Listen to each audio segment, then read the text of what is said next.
sekalian, kawan-kawan sekalian, terutama rekan-rekan yang sekarang kami sedang melepaskan. Bismillahirrahmanirrahim. Hari ini, hari angkatan bersenjata kita. Hari yang selalu gemilang. Tapi yang kali ini, hari yang dihinakan oleh fitnahan, dihinakan oleh khianatan, dihinakan oleh penganiayaan. Tetapi hari angkatan bersenjata kita setiap prajurit tetap rayakan dalam hati sanubari kita dengan tekad kita, dengan nama Allah yang Maha Kuasa, bahwa kita akan tetap menegakkan kejujuran, kebenaran, keadilan.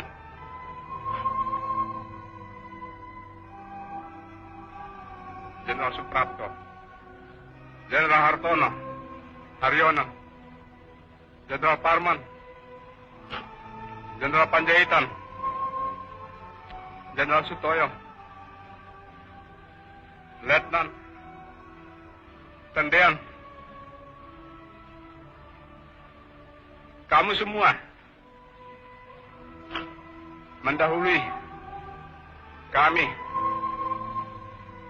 kami semua yang kamu tinggalkan punya kewajiban meneruskan perjuangan kita.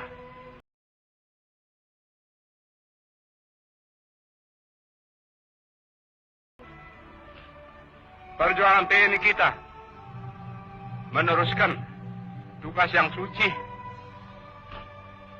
Kamu semua, tidak ada yang lebih tahu daripada kami yang di sini, daripada saya.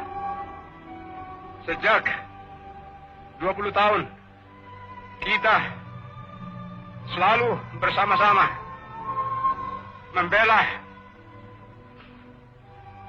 negara kita, perjuangan kemerdekaan kita, membela pemimpin besar kita, membela cita-cita rakyat kita.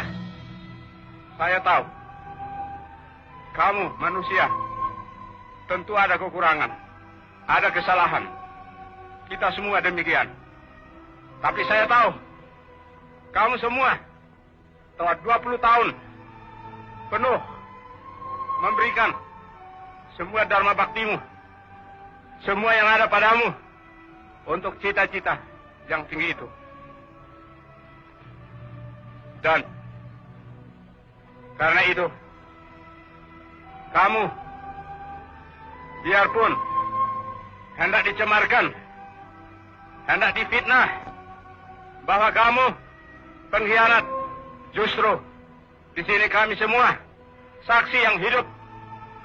Kamu adalah telah berjuang sesuai dengan kewajiban kita semua, menegakkan keadilan, kebenaran, kemerdekaan. Tidak ada yang ragu-ragu. Kami semua sedia juga mengikuti jalan kamu jika memang fitnah mereka itu benar. Kami akan buktikan.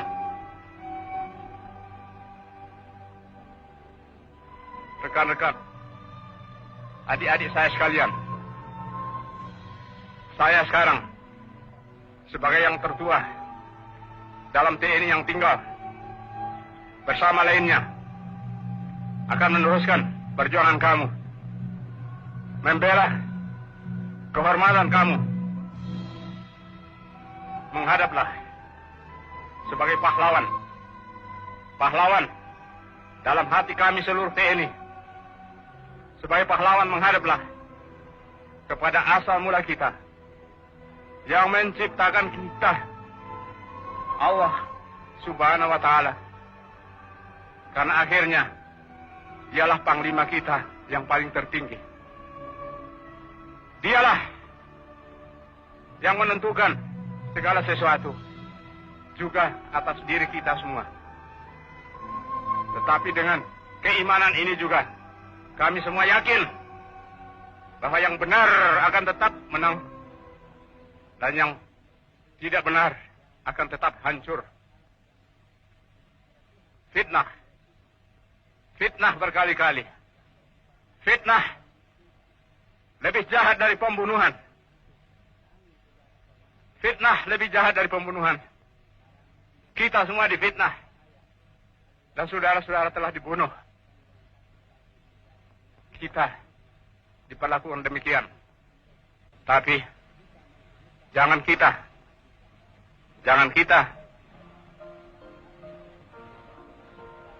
dendam hati.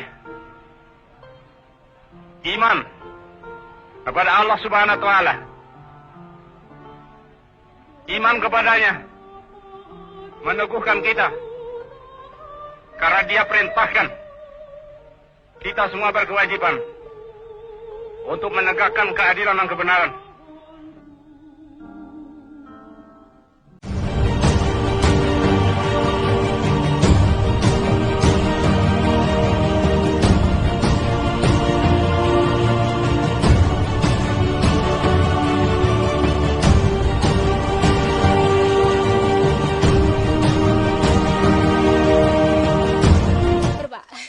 Kabar. Assalamualaikum warahmatullahi Waalaikumsalam ya. Di sini kita membicarakan mengenai tema yang berjudul membongkar bias tragedi G30 SPKI antara kekuasaan dan kemanusiaan, Pak. Oh ya. Ya. Jadi gini, sebelumnya saya terima kasih kepada rekanita Forsa yang dalam hal ini dimotori oleh IPPNU di Desa Pakisrejo. Saya salut apa yang sudah dia gagas, yang dia mimpikan, bahwa untuk mengembangkan literasi melalui pengetahuan-pengetahuan yang ada di masyarakat, yang ada di lingkungan sosialnya. Dan pada kesempatan sore hari ini ya saya diajak ngobrol soal masalah 65. Jadi gini, kalau kita berbicara 65, kita tentu di dalam pikiran kita akan muncul bahwa ada sebuah pikiran di mana 65 itu sebuah tragedi antara masyarakat secara umum dengan PKI.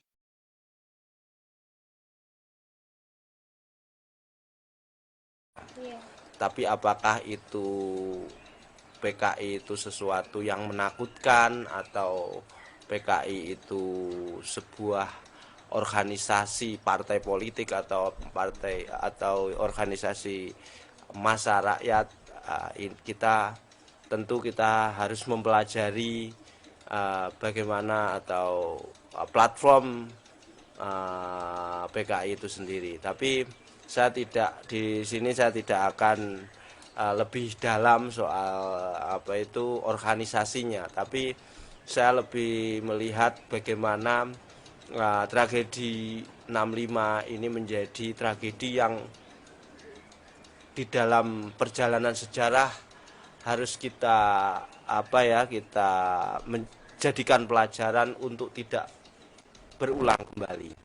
Karena kita tidak tahu secara detail, dari hasil penelitian itu bermacam-macam. Ada yang mengatakan ada yang 100.000 orang meninggal di dalam tragedi itu, bahkan jauh lebih besar, 3 kali lipat atau 4 kali lipat, karena tidak teridentifikasi, karena kita tidak ada data yang pasti. Tapi dari beberapa riset mengatakan bahwa tragedi kemanusiaan di Indonesia yang paling bersejarah adalah tragedi 65. kita akan melihat perjalanan sejarah bahwa kita di dalam masyarakat Indonesia memang kita masyarakat yang majmuk, masyarakat yang berbagai latar belakang sosial, bahkan ras pun juga multi. Jadi bahkan dalam hal ini adalah ideologi pun juga multi ideologi di masyarakat kita. Tapi kita sebagai warga atau masyarakat Indonesia bahwa kita punya ideologi satu, yaitu ideologi Pancasila, atau di mana kita berpijak pada Negara Kesatuan Republik Indonesia. Itu berkaitan dengan kelompok sosial di masyarakat, tentu dalam hal ini adalah PKI. Ini tidak menutup kemungkinan bahwa di dalam perjalanan sejarah bahwa kita harus akui bahwa di dalam perjalanan sejarah kemerdekaan Indonesia PKI juga berkontribusi besar terhadap perjalanan itu. Bahkan dinamika pun juga terjadi antara konflik internal di dalam politik perjalanan bangsa ini, kita tidak bisa abaikan. Nah, disinilah kita nanti tentu kita sebagai generasi muda harus mempelajari sejarah itu. Saya tidak mengungkapkan perjalanan sejarah secara detail, tapi bahwa tahapan tahun 26 sampai hingga 68 perjalanan dinamika PKI itu tentu banyak banyak mendapatkan pengetahuan pada generasi kita atau generasi muda kita. Bahkan di dalam internal PKI pun ada konflik besar sebenarnya di dalam perjalanannya. Bahkan pemimpin pertama di Partai Komunis pun juga tidak sejalan dengan komunis di akhir pertengahan atau tahun 50-an ke atas. Itu sudah berbeda. Nah, disinilah dinamika politik, organisasi politik atau dinamika sosial politik yang ada di Indonesia tentu setiap waktu akan berkembang dan berubah. Nah, dalam hal ini ketika rekan-rekan atau rekanita Ibnu IPPNU pengen memahami pentingnya sejarah 65 ini, bahwa kita punya sejarah panjang soal kemanusiaan adalah 65 itu sendiri. Nah, kita harus melihat bahwa 65 itu bukan lagi sebuah konflik politik berkaitan tentang agama, tapi ini adalah konflik politik ansih. Jadi kita tidak boleh membedakan kalau kita melihatnya adalah politik agama atau apa. Kita harus melihat ini konflik politik ansih antara kelompok pada waktu itu kelompok Soeharto dengan kelompok PKI. Nah, disinilah kemudian banyak hal yang terlibat, diantaranya tentu NU menjadi salah satu korban perjalanan sejarah bangsa ini. Dan tidak banyak juga NU yang juga menjadi korban secara banyak juga NU tokoh-tokoh NU menjadi korban dalam perjalanan sejarah ini. Tapi kita lebih bagaimana ke depan ini menjadi pelajaran berkaitan 65. Tentu kita harus belajar bahwa apa itu komunis, apa itu PKI. PKI itu kan Partai Komunis Indonesia. Apa itu komunis? Nah, komunis itu kan kita lihat sebagai istilahnya masyarakat yang bersama-sama, artinya komunal. Jadinya masyarakat ya kita seperti masyarakat kita, masyarakat agraris itu masyarakat komunal. Nah, inilah yang kemudian biasanya ditafsiri oleh masyarakat secara umum yang kurang memahami yang namanya istilah ini menjadi komunis itu anti Tuhan. Itu yang kemudian ini salah kaprah. Jadi komunis itu ya masyarakat kita sebagai masyarakat agraris. Kalau di NU itu adalah masyarakat agraris yang santri kan gitu. Itu sama dalam sosial strata tingkat sosialnya sama. Nah, ini yang harus diluruskan bahwa komunisme itu adalah paham yang mengendaki sama rata sama rasa itu. Jadinya kita itu tidak ada yang kemudian merasa dominan modal, artinya dia harus menguasai secara modal, orang lain menjadi pekerja yang kemudian dihisap. Nah, dalam perspektif komunis tidak seperti itu. Nah, bahkan di dalam tradisi Islam pun kita di NU pun juga kita ada membedakan dengan pola zakat, bagaimana orang sebagai agnia itu sama lah, tapi konteksnya aja berbeda, basis teorinya pun mungkin juga akan berbeda.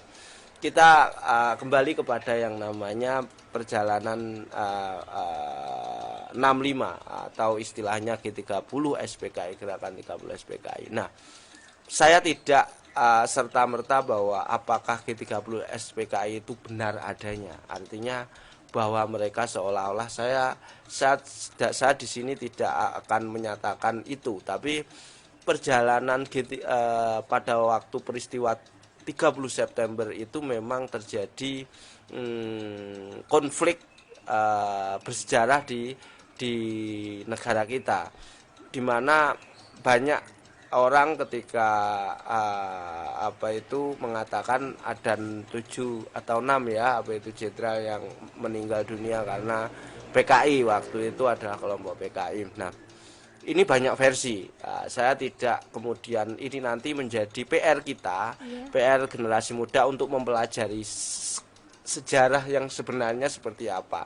Saya tidak sedang menggiring kepada rekan-rekan Ibnu untuk bahwa PKI itu salah, PKI itu benar, saya tidak. Tapi coba ini kita, tapi ini menjadi tonggak bahwa tragedi kemanusiaan itu benar adanya di perjalanan sejarah Negara Kesatuan Republik Indonesia. Nah, dampak dari tragedi kemanusiaan ini tentu kita akan melihat secara utuh, secara menyeluruh adalah dampaknya luar biasa. Bahkan dalam hingga hari ini dampak itu terasa bagi korban kemanusiaan itu. Contoh korban kemanusiaan dalam perspektif Komnas HAM, bahwa orang-orang yang dinyatakan dia adalah PKI itu di dalam istilah Komnas HAM adalah korban pelanggaran HAM masa lalu kan gitu. Nah, itu hingga hari ini itu masih membekas bagi yang masih hidup. Begitu juga bagi anaknya. Nah, mereka tidak bisa masuk menjadi PNS hingga seperti itulah. Ini dampak dari tragedi kemanusiaan 65. Jadi dampak tragedi kemanusiaan 65 itu tidak hanya soal politik, suka dan tidak suka kamu harus habis atau tidak, tapi seluruh generasinya akan dihabisi. Nah, ini yang kemudian di dalam perjalanan kemanusiaan kita ini yang memprihatinkan, karena kita tidak punya kita ini kan tidak ada kan istilahnya dosa warisan. Jadinya mereka pelaku ya sudah, mereka misalkan saya melakukan kesalahan, maka saya yang divonis dapat punishment gitu. Itu yang itu. Tapi kemudian anak saya apakah juga salah, kan tidak. Nah, ini yang hari ini yang kemudian belum tuntas, belum terlihat terang benderang soal dampak daripada tragedi 65.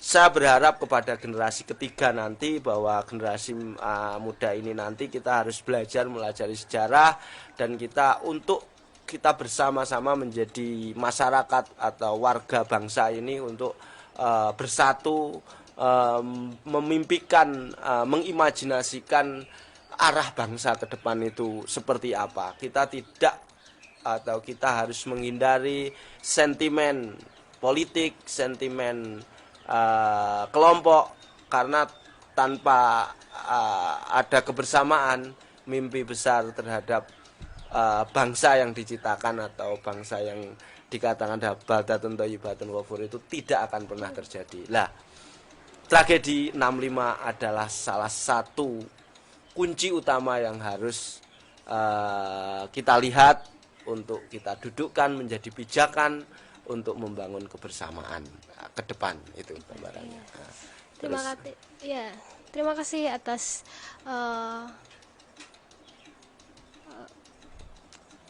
wacana dari Bapak. Dan saya ingin mengajukan pertanyaan.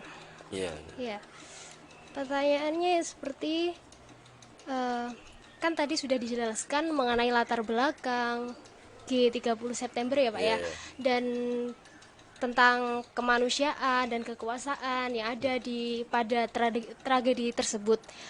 Selain itu juga mengenai sosiokulturalnya, juga sosiopolitiknya di zaman tersebut ya Pak ya. Selain itu saya akan memberikan sebuah pertanyaan, yaitu bagaimana sih Pak proses rekonsiliasi terhadap masyarakat ex-PKI pada tragedi G30S tadi. Nah, gini ya, bahwa kalau kita berbicara rekonsiliasi secara visual, Iya. kita itu di masyarakat ya kembali tadi bahwa kita masyarakat komunal, masyarakat agraris itu kita tidak bisa lepas daripada istilah serawung gitu loh Mbak. Jadi zaman ketika berada ya, misalkan teman-teman berada di masyarakat, kalau Anda tidak serawung dengan lingkungan, maka Anda akan terkucil dengan sendirinya. Nah, di masyarakat kita itu tidak kemudian, walaupun saya punya persoalan secara pribadi, misalkan saya itu anak nakal, tapi serawungnya bagus, hilang semua.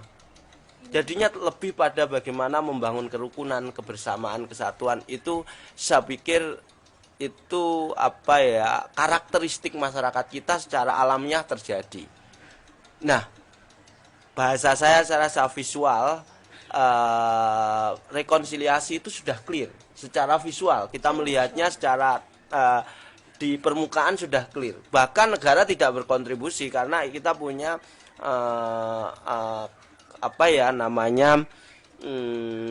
budaya itu tadi, budaya serawung itu luar biasa.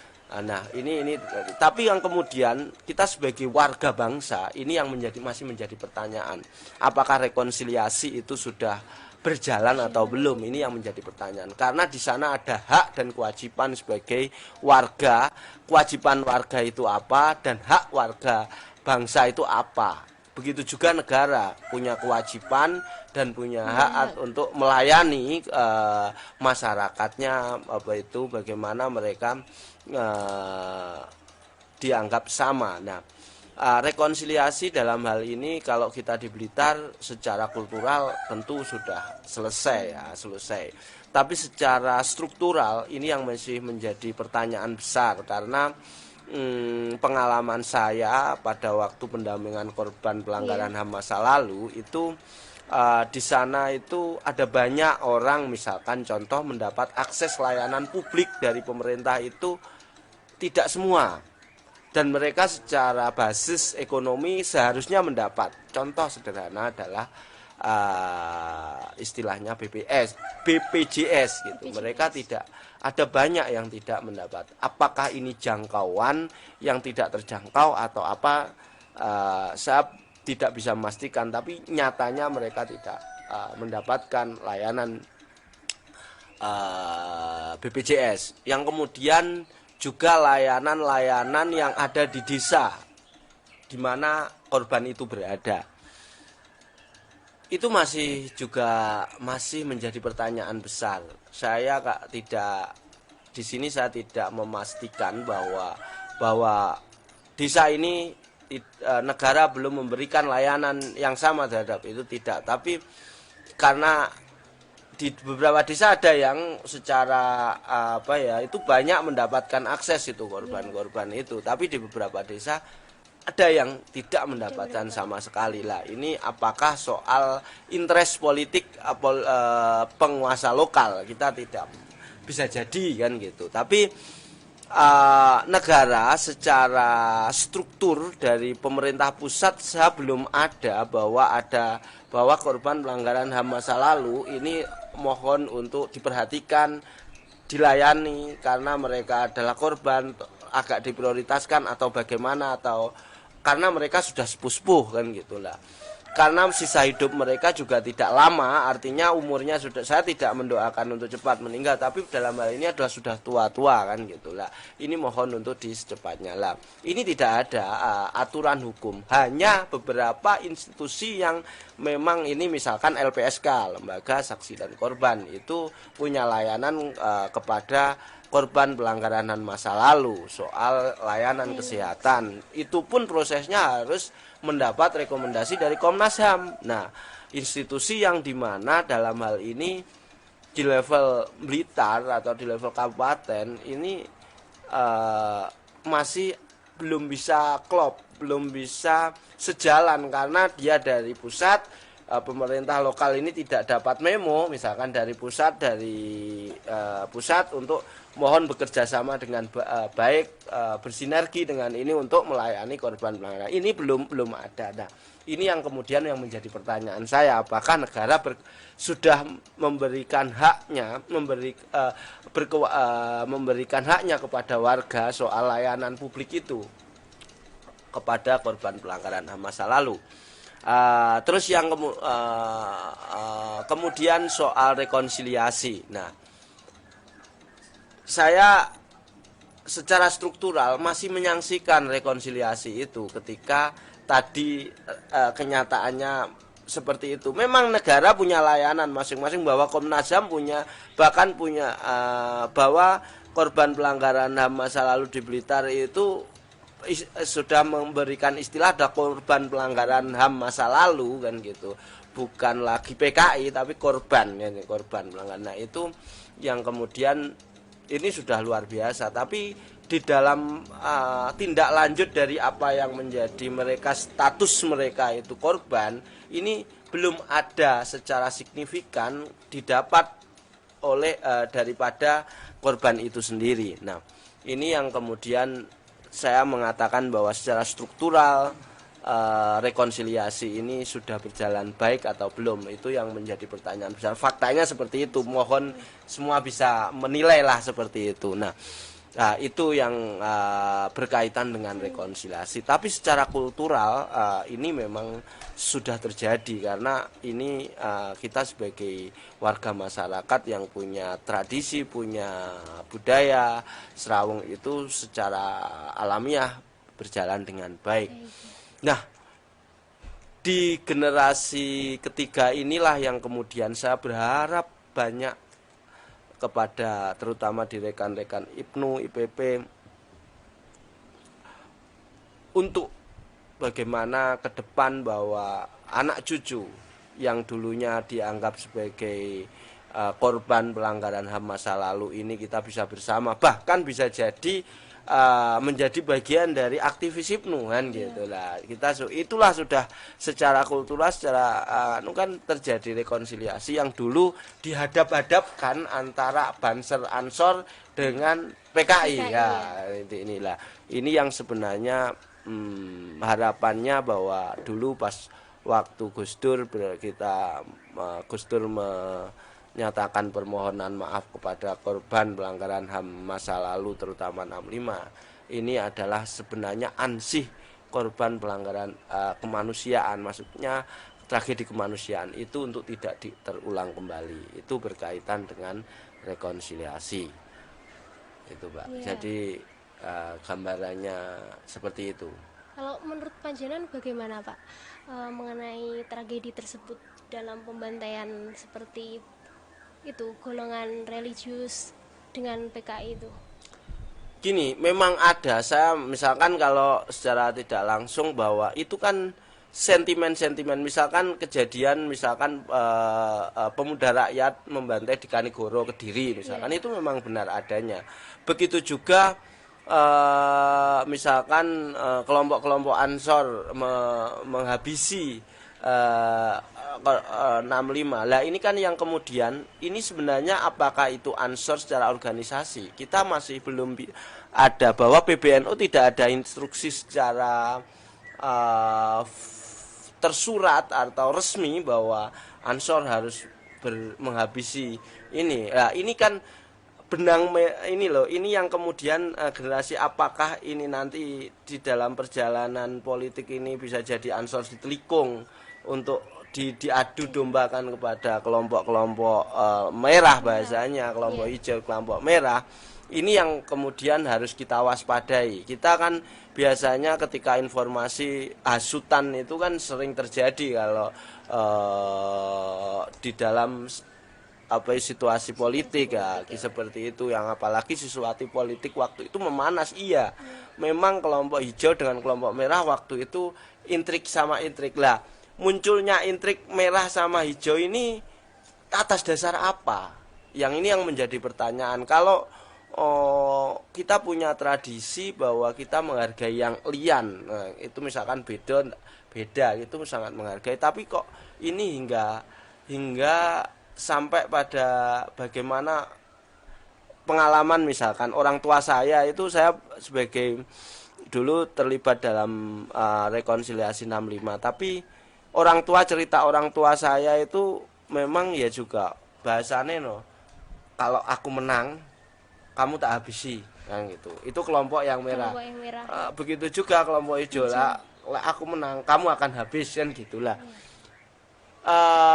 Sentimen, statement itu diciptakan untuk membenturkan antar masyarakat atau memang benar adanya dari secara otoritas kelompok itu, atau memang itu dihembuskan, bahasanya dikompori ben panas terus kemudian saling panas-panasan. Lah kalau ini terjadi seperti itu tidak elok sekali, bahwa ini ada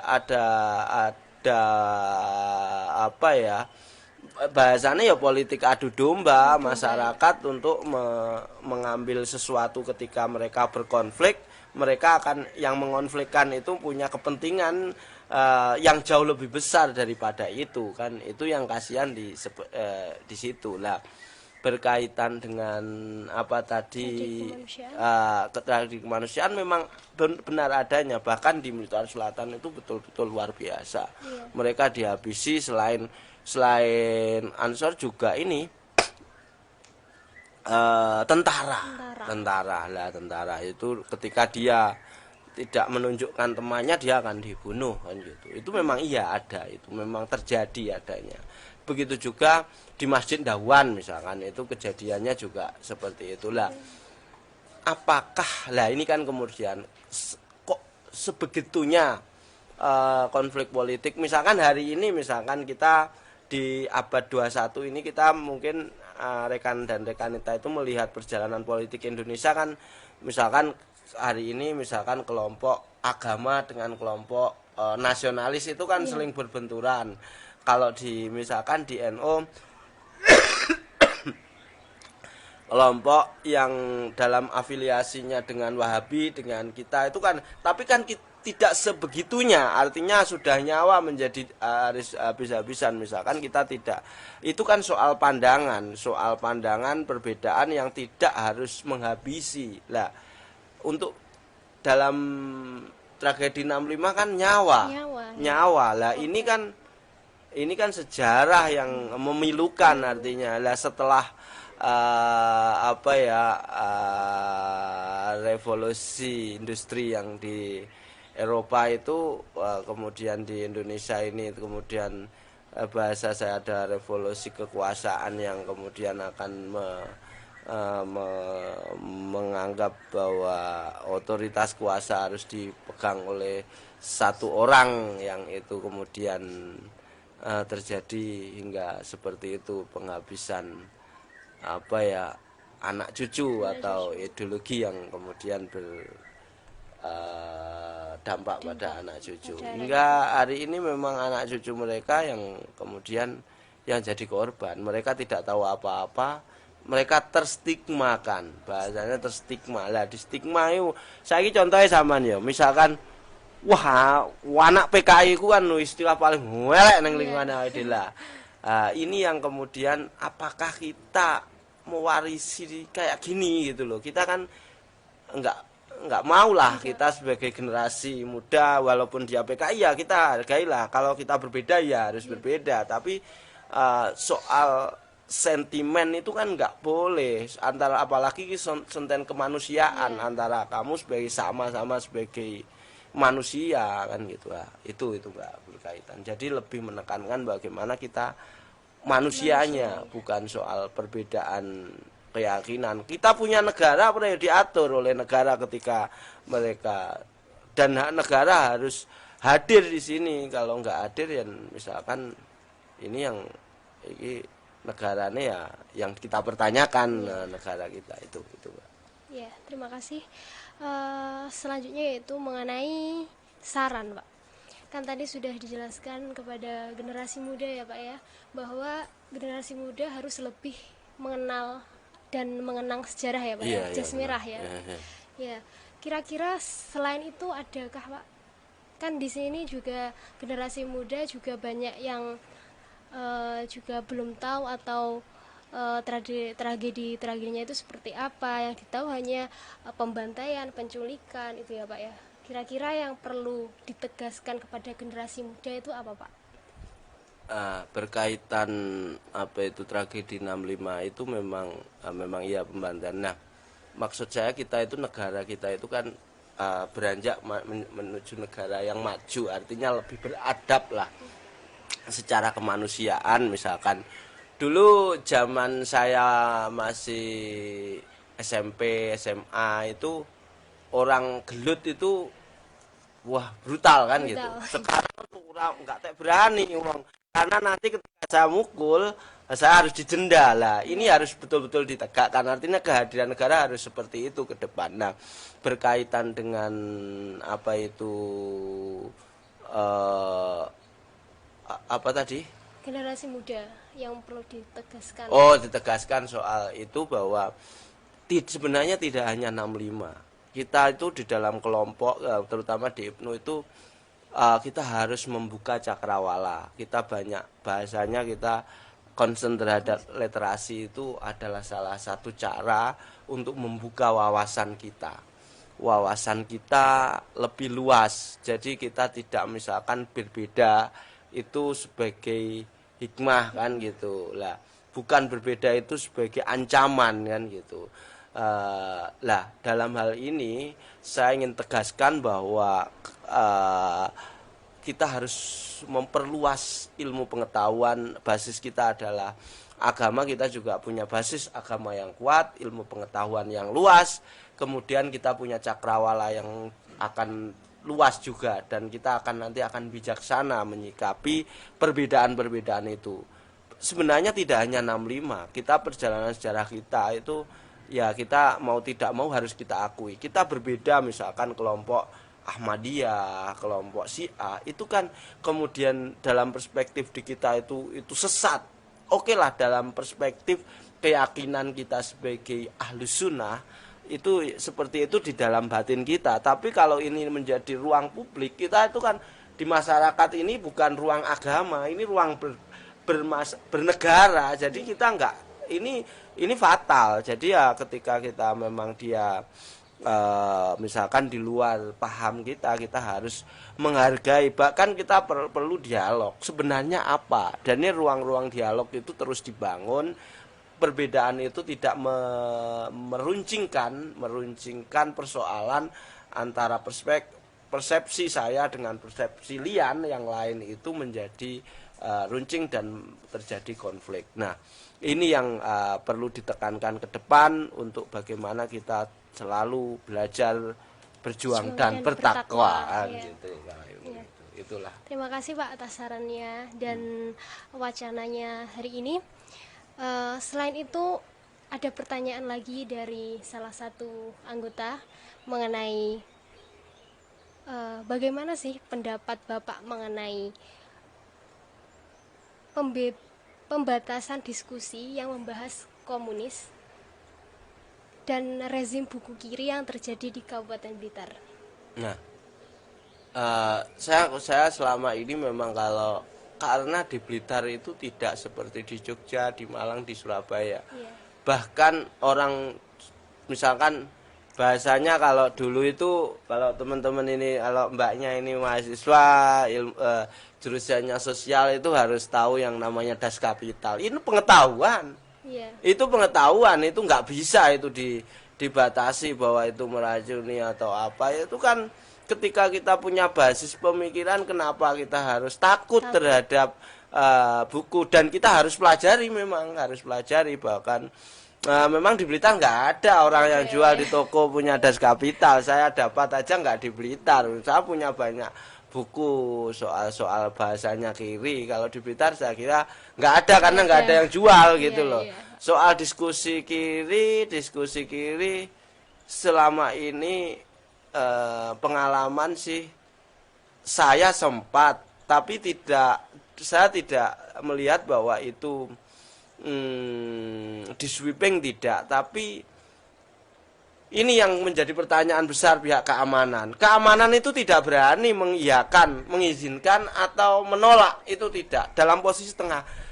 Keamanan itu harus tegas. Artinya, oke, kamu lakukan, tapi harus seperti ini, kan gitu. Oke, jangan kamu lakukan karena ini melanggar aturan negara, kan gitu. Lah, selama ini memang dibiaskan, mereka tidak punya sandaran agar, karena dia ditekan dari kelompok di luar, terus ketika ada diskusi, bahwa misalkan ini ada diskusi, ada kelompok yang sebelah nggak suka gitu, kok kayaknya gitu dikompori lah. Polisi itu tidak, kamu itu nggak boleh, nggak berani juga gitu, nggak berani juga. Nah, yang jadi masalah itu kan, keamanan itu kan mengamankan warga masyarakat gitu loh. Ketika mereka tidak suka, ya dia ajukan ketidaksukaan, keberatannya apa gitu loh, berdasar hukum gitu loh. Kalau tidak jelas hanya sentimen, ini kan celaka negara. Masa soal sentimen, aku nggak suka kamu, habisilah. Terus kehadiran keamanan alat yang bernama TNI Polri itu apa gitu loh, mereka digaji oleh rakyat kan gitulah.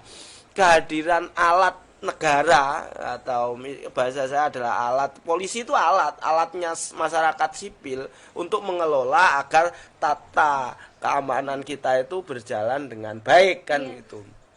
Nah, itu tidak fungsi, apa gunanya kan gitu lah. Fungsinya kan ketika situasi, misalkan ketika diskusi bahasanya bahasa kiri atau kanan atau apalah, atas atau bawah tanah atau apa, itu tak pikir itu soal kajian keilmuan.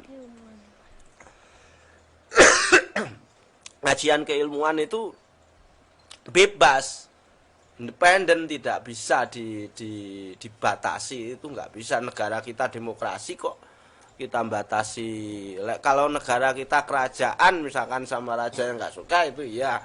Bahkan kalau negara kita bukan penganut demokrasi, itu bisa. Kalau negara demokrasi bebas, kita punya otoritas. Kalaupun misalkan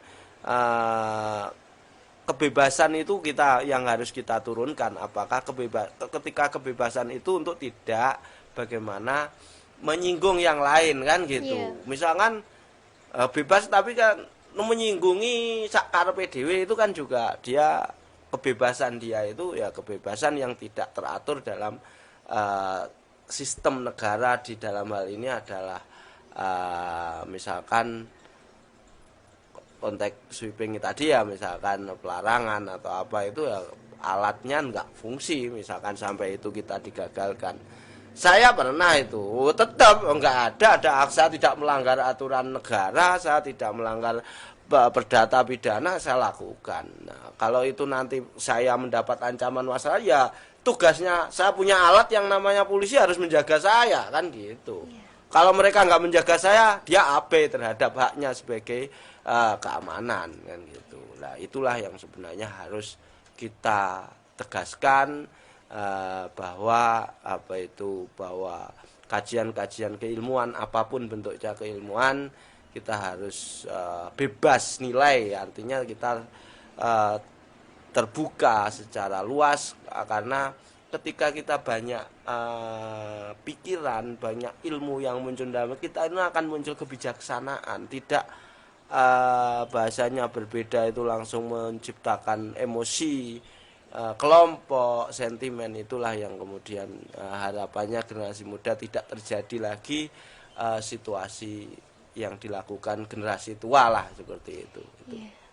Berarti sama halnya dengan kesaktian Pancasila ya Pak ya, mengenai sila-sila yang terwujud bahwa sebuah perbedaan itu nggak selamanya itu memisahkan atau membuat perbedaan, tapi juga sambung dan saling bertoleransi ya Pak ya. Nah, masyarakat itu hari ini yang harus kita apresiasi. Ini yang kemudian harus diturunkan bahwa pada titik tertentu ini kepentingan siapa kok ngomong di dalam tragedi 65 ini adalah kesaktian Pancasila. Yang Pancasila itu sudah sakti. Pancasila itu jauh lebih sakti daripada orang-orang yang menganggap membuat monumen-monumen kesaktian Pancasila. Bahkan masyarakat kita itu menerjemahkan di dalam tradisi masyarakat kita Serawung itu kan sebagian dari bentuk nilai yang ada di dalam Pancasila itu gitu loh. Dan kita itu menjadi orang-orang yang sakti mandraguna, lebih sakti mandraguna. Jadi kalau kita kemudian berbeda terus marah, berbeda kemudian menghabisi itu dia itu hanya berkedok Pancasila, tapi dia tidak Pancasilais. Pancasilais itu adalah orang yang menerima apapun yang tidak sama dalam diri kita. Kita sudah melepaskan itu di dalam dalam perspektif saya loh ya, karena ngomong kita itu punya keyakinan ketuhanan, itu yang punya otoritas yang penuh terhadap diri saya itu kan Tuhan saya. Negara karena saya bermasyarakat kan gitu, maka saya sebagai punya kewajiban dan tanggung jawab, maka di situ saya menjalankan apa yang menjadi tugas dan kewajiban saya, tugas saya dan hak saya, meminta hak saya dan berkewajiban kan sudah selesai. Nah, ini yang sebenarnya harus kita cerdik untuk memaknai kesaktian Pancasila itu. Tidak hanya sekedar heroisme Pancasila. Kalau saya itu kadang di dalam I love you, saya Pancasila kan dulu ada di apa itu. Tapi dia seringkali kita gampang sentimen dengan kelompok lain itu, ya itu enggak Pancasila. Salah satu indikator dia tidak Pancasila itu, kita itu sebagai seorang Pancasila itu kita harus menerima apapun yang ada di masyarakat, kita, masyarakat Indonesia itu, dan menghargainya.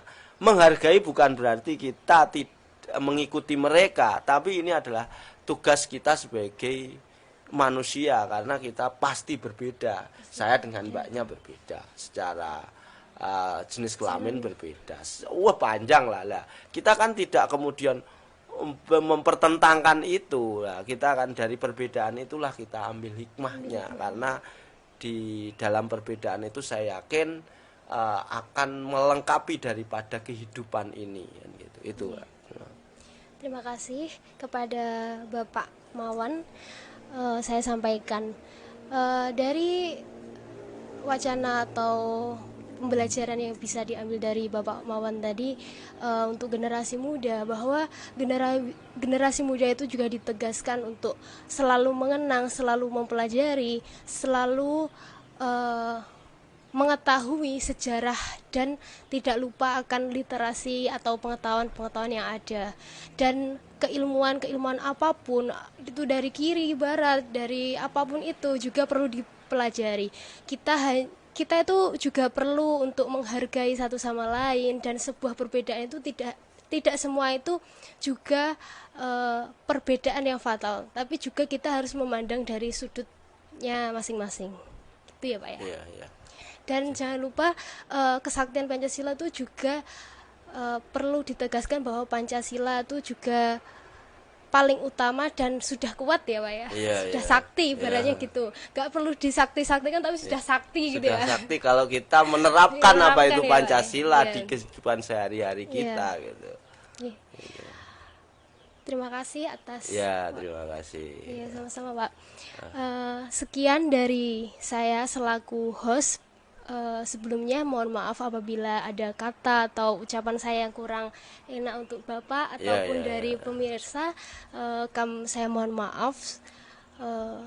Sekian, wassalamualaikum warahmatullahi wabarakatuh. Waalaikumsalam Forza, warahmatullahi wabarakatuh. belajar, berjuang, dan bertakwa.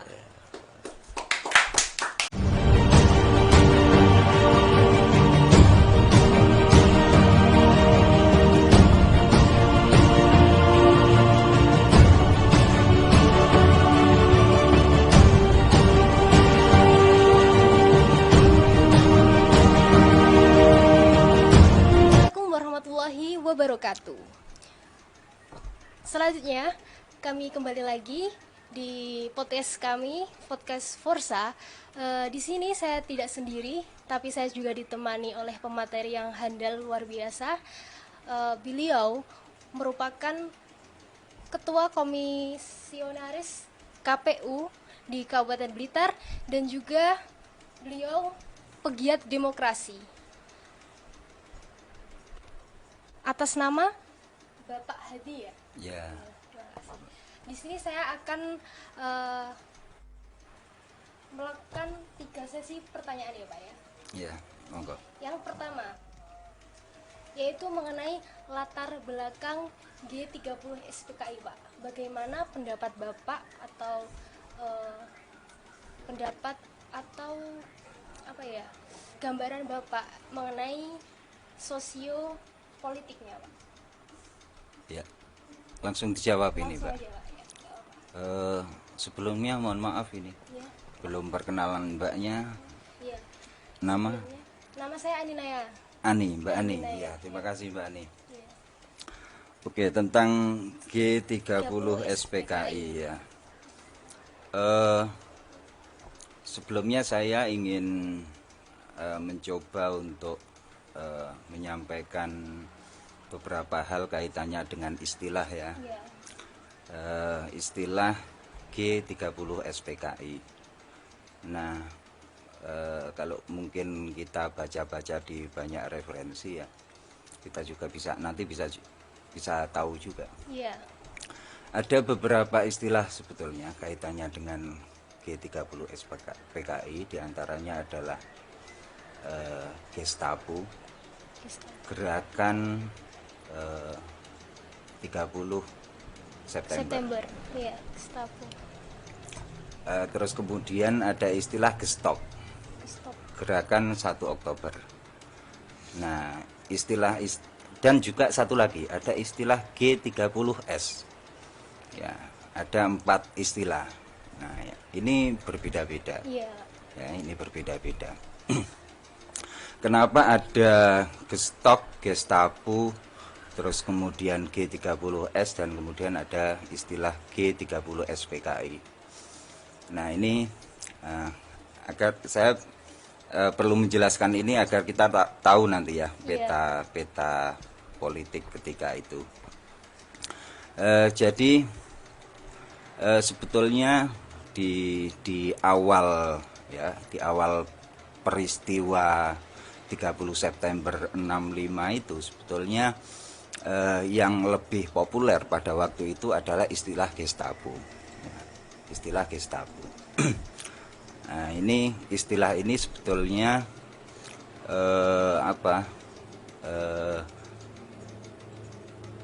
mungkin yang membuat istilah ini agak menghubungkan dengan Gestapo. Gestapo itu adalah istilah untuk kepolisian rahasia yang dibentuk oleh Nazi. Yang dibentuk oleh Nazi Jerman. Ya, pada saat Hitler. Nah, cuman agak sedikit diubah menjadi Gestapo, disesuaikan dengan singkatan dari gerakan September 30. Gitu. Nah, terus kemudian ada istilah Gestok. Gestok ini yang mengistilahkan adalah Bung Karno. Ya, pada tahun 1966 ya, Bung Karno berpidato di depan MPRS. Di situ adalah laporan pertanggungjawaban ya. laporan pertanggungjawaban pemerintah kepada MPRS. Di situ dia juga menyampaikan beberapa laporan tentang kejadian 30 September. Beliau menyebut gerakan 1 Oktober. Karena peristiwanya adalah dini hari, ya. Bukan 30 Oktober tapi sudah masuk ke 1 Oktober. Sehingga Bung Karno dia mengistilahkan lebih ke gestok. Nah, terus kemudian ada istilah baru lagi pasca pergantian kekuasaan. Setelah Bung Karno dilengsarkan dari kekuasaan, dari presiden, terus kemudian berganti Soeharto. Nah, istilah G30 SPKI ini muncul. Ya.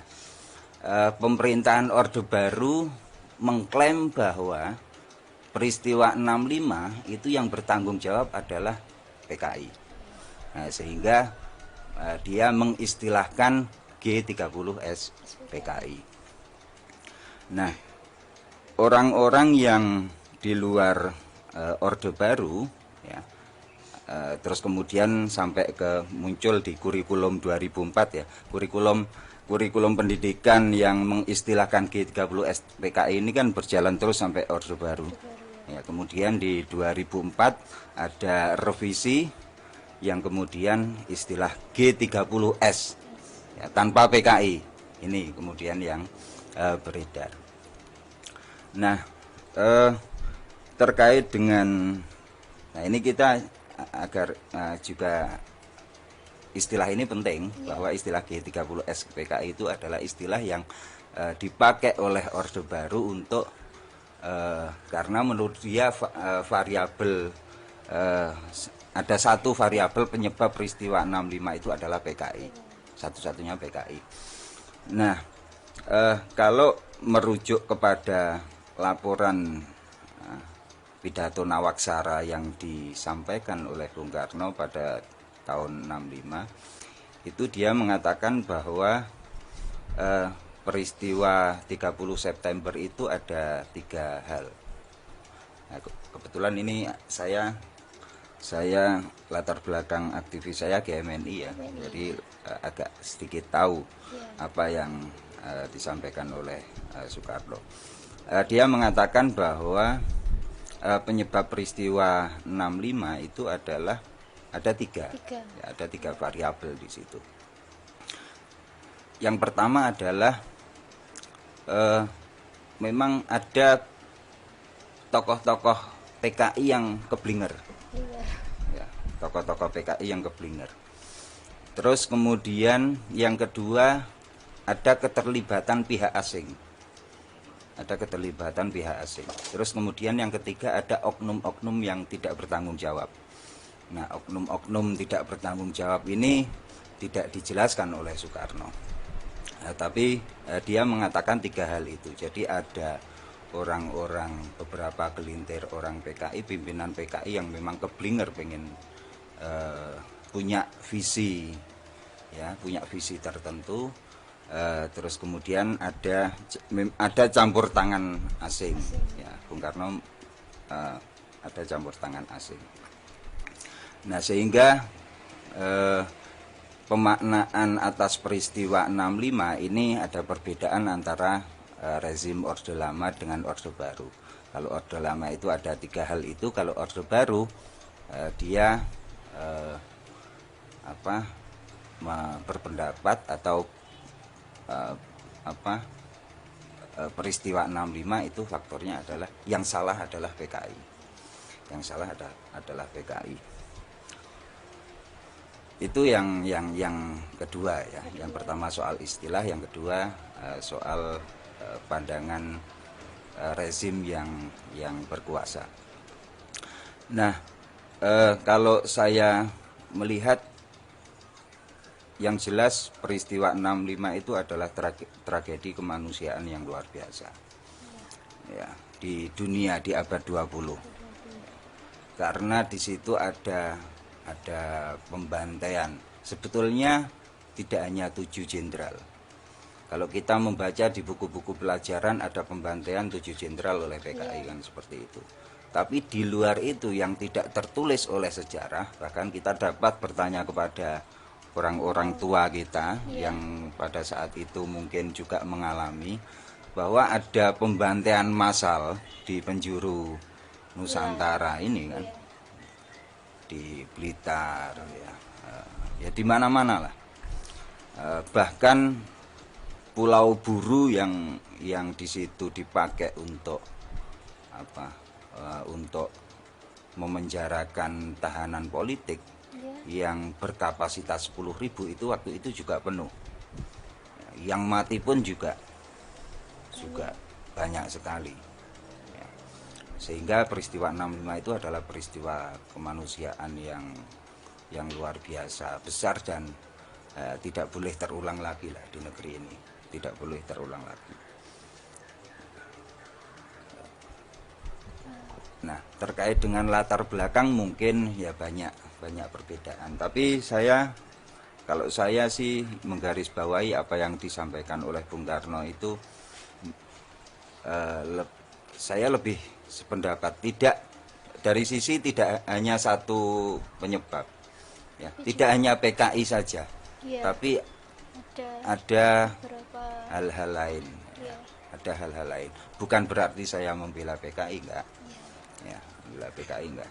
Bagaimanapun PKI kita dapat melihat di hasil dari pemilu.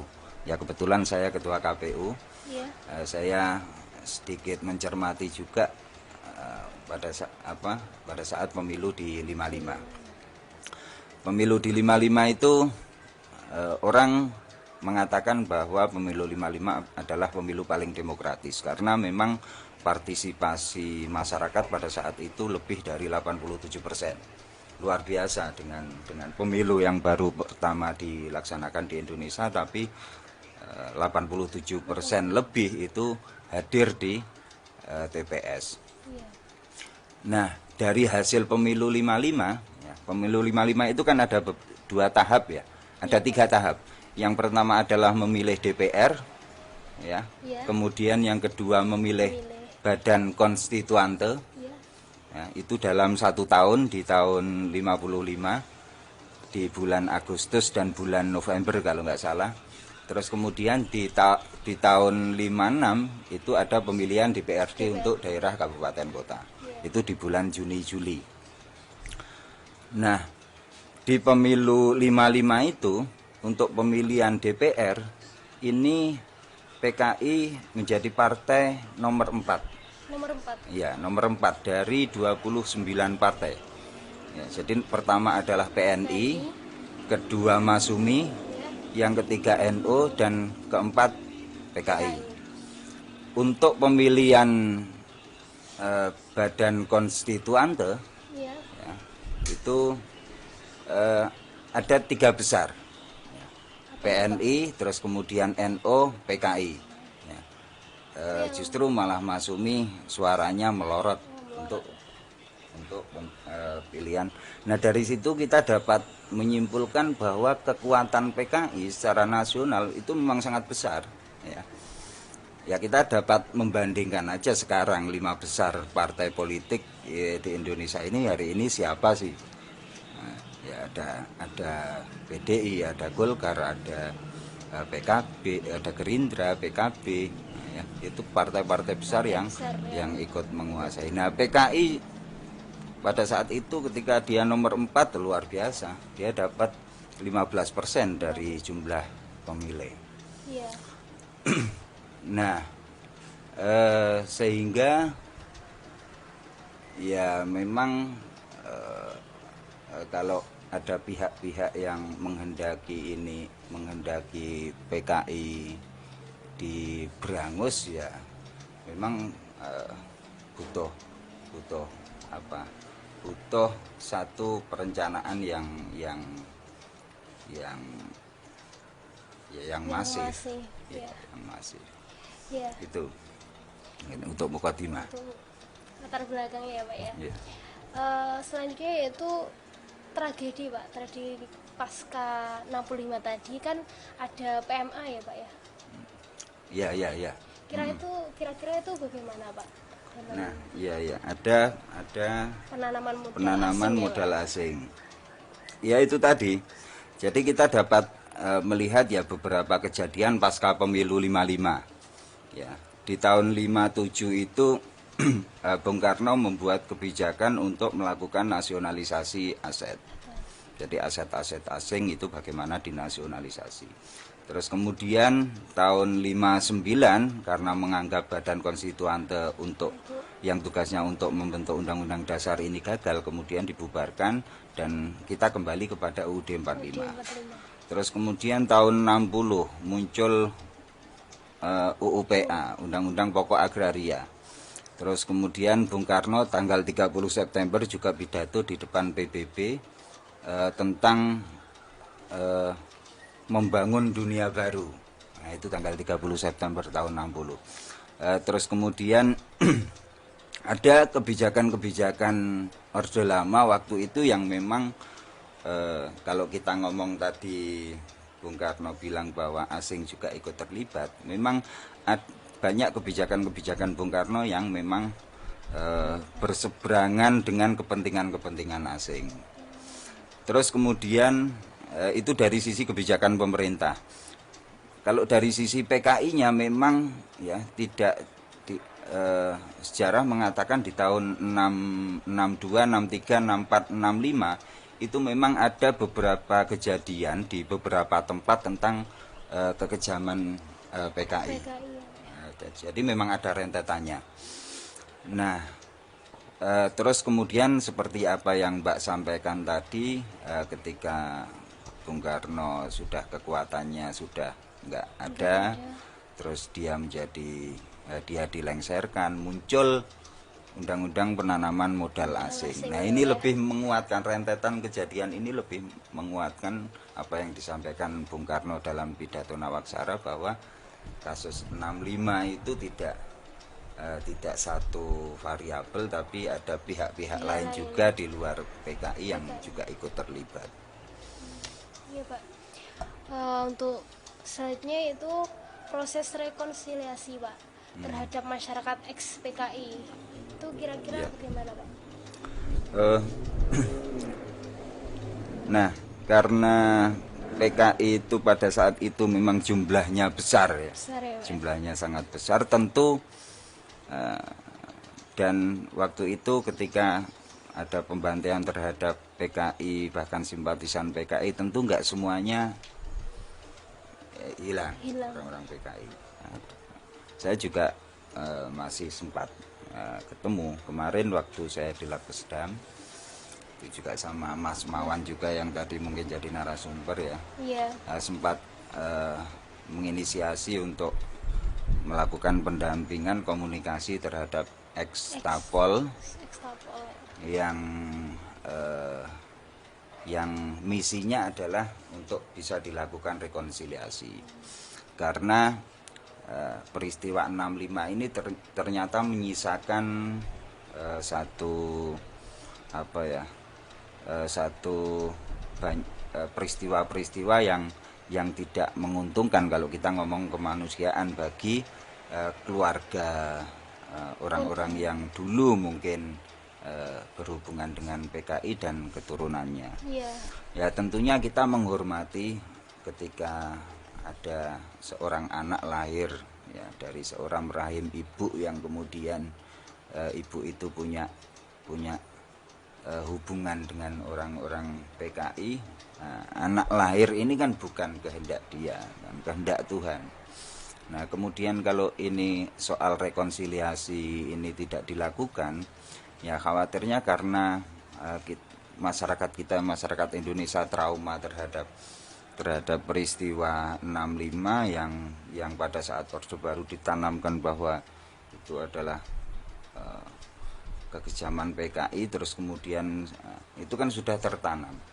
Nah kalau kita pikiran kita seperti itu terus, ya kasihan juga kepada anak turun orang-orang yang terlibat peristiwa pada saat itu, yang mereka tidak punya dosa kan gitu. Nah, sehingga rekonsiliasi ini menjadi penting ya. Menjadi penting. Terima kasih.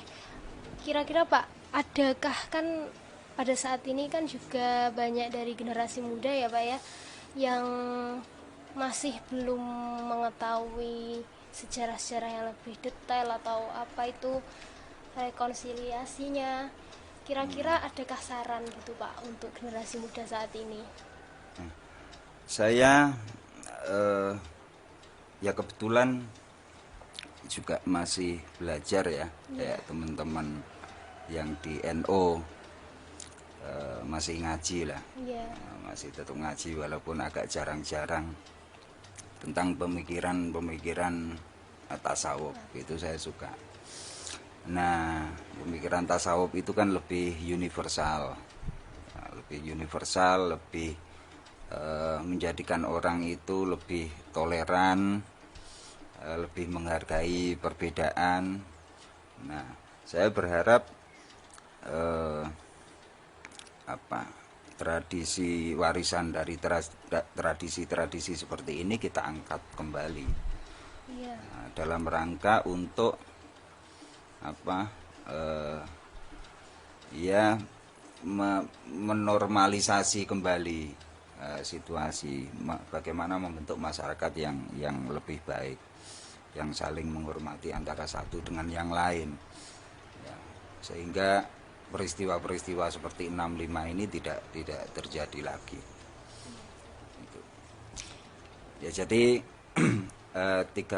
G30S ini menjadi refleksi bagi kita semua, bagaimana kita harus tetap menjaga bangsa ini agar tetap bersatu dalam kebinekaan, bersatu dalam keragaman, sehingga tidak terjadi seperti itu lagi. Jadi kita berefleksi tentang 65 itu bukan untuk memicu permusuhan antara satu dengan yang lain, tapi bagaimana kita buat refleksi agar kejadian itu tidak terjadi lagi. Memang banyak yang dirugikan ya.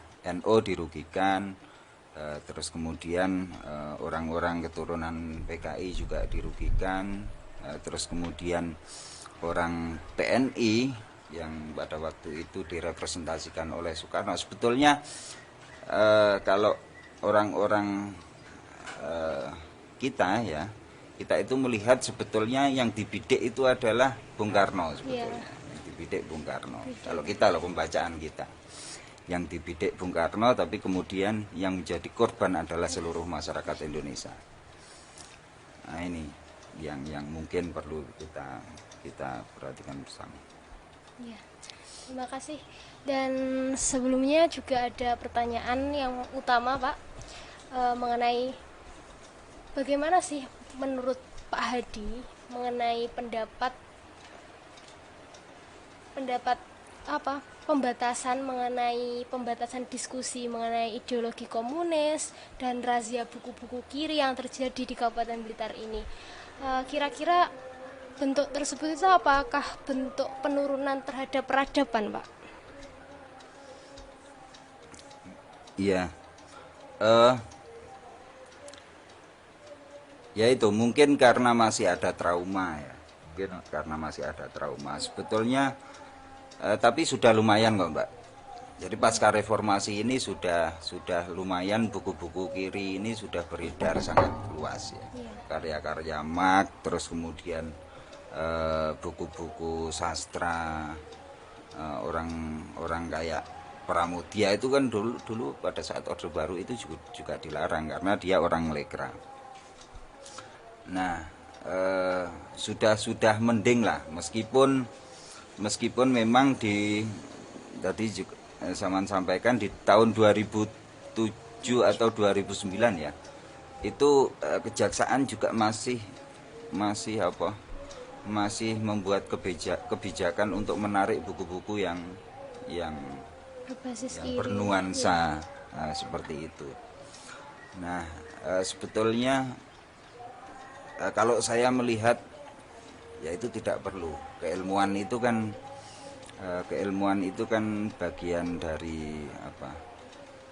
Ya, ya kebebasan berpikir. Berpikir ya. Soal buku itu kan bagian dari kebebasan berpikir yang saya kira ya agar kita lebih dewasa itu ya juga tidak perlu ada Buku. apa penarikan buku-buku seperti itu. Itu saya pikir. Jadi nggak perlu. Oh, tidak perlu ya Pak ya. Sesuatu hal yang tidak perlu terjadi.